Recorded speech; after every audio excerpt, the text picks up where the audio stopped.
Hey, and welcome back to another installment of Cooking with Ro. It's date night, and I'm making us my famous meatless meatballs using the meat substitute brand Impossible Burger.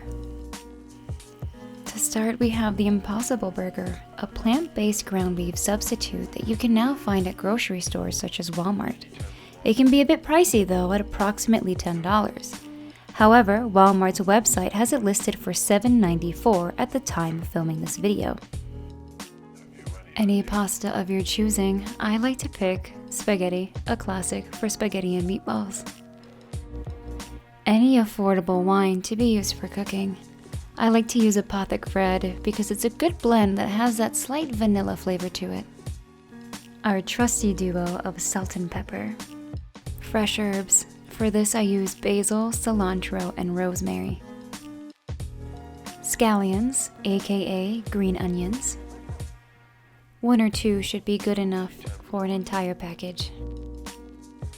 Let's get started. First, we're going to take a bowl and cut up the onions.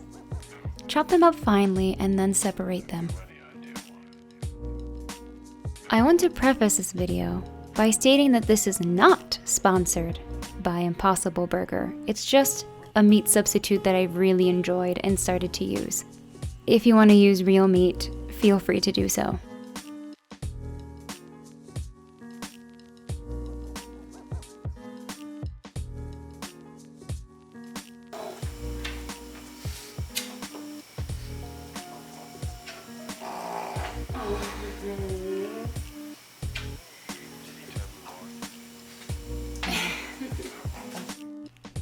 Okay, after a brief intermission of petting our dog and washing our hands afterwards, place your scallions in the bowl.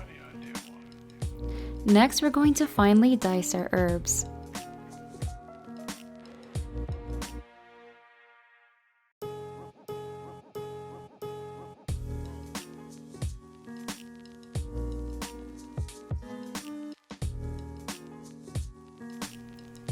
After we've diced our herbs and put them in the bowl, it's time to place in the Impossible Burger.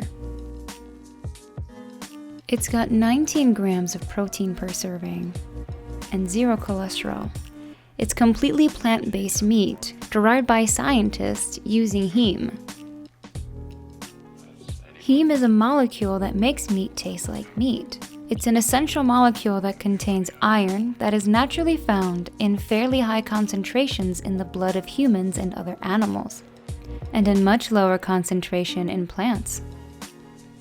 The scientists behind Impossible Foods derive high concentrations of plant-based heme from the fermentation of genetically engineered yeast. And that is what we're mixing in right now with our herbs and scallions.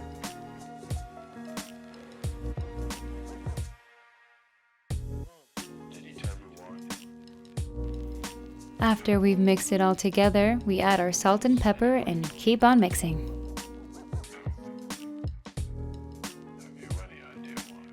But what is exactly in this meat substitute?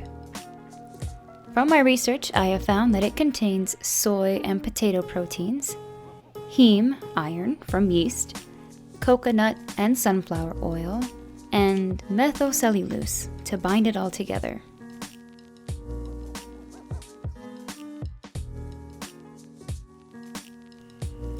Now it's time to give them their shape. Take a small handful and round them. Optional, you could stick them in the refrigerator for 30 minutes to an hour prior to cooking so that way they bind together thoroughly, but I often skip this step because I'm too hungry. It also has an insane amount of thiamine, with 2,350% of daily value according to the nutrition's list.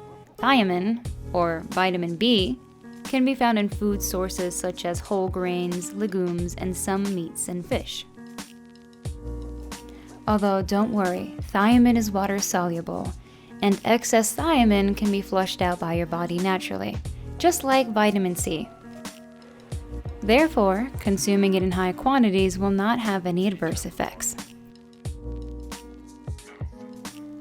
Get a large saucepan with a lid, Put on some of your favorite cooking oil and set the temperature to medium-high. We're going to place them into the pan, but be sure to give them enough space.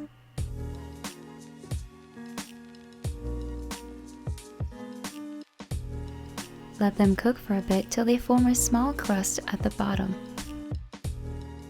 Now we're going to take our affordable wine of our choosing and open it. Once we see a crust forming at the bottom of our meatballs, pour in some of that wine. You don't need to pour much. Be sure to put on the lid. Remember, the function of wine in cooking is to intensify, enhance, and accent the flavor and aroma of food, not to mask the flavor of what you are cooking with. Once it looks like they've cooked thoroughly through, flip them over so you can get a crust on the other side. Keep in mind that the longer you cook, the more alcohol cooks out. But you have to cook your food for about 3 hours to fully erase all traces of alcohol. Normally about 40% of the alcohol in wine remains. Also, if you've cooked with plant-based meats before, then you know that plant-based meats cook a lot faster than traditional meat. So keep this in mind when you're cooking to not overcook them. When I see that it's been cooked thoroughly and a crust has formed on both sides, I'd consider it done. Let's plate this with our pasta, and of course, pair it with our red wine. Now this concludes our video for today. If you've enjoyed it, please hit like and hit the sub button at the bottom. And follow me on Instagram at Alquatica, where I show plenty of my behind the scenes videos and future works. And comment down below what you like to do on date night. Do you like to go out or stay in? Last night, as I'm recording this, we just hit 200 subscribers. Thank you so much for taking the time to look at my videos and subscribing. This one's for you. So, to all of you lovebirds struck by Cupid's arrow, aerophiles, or even enophiles, let's pour a glass and cheer, for this one's for you. A toast to our love of all things found on earth. Chin chin. See you next time. Ciao.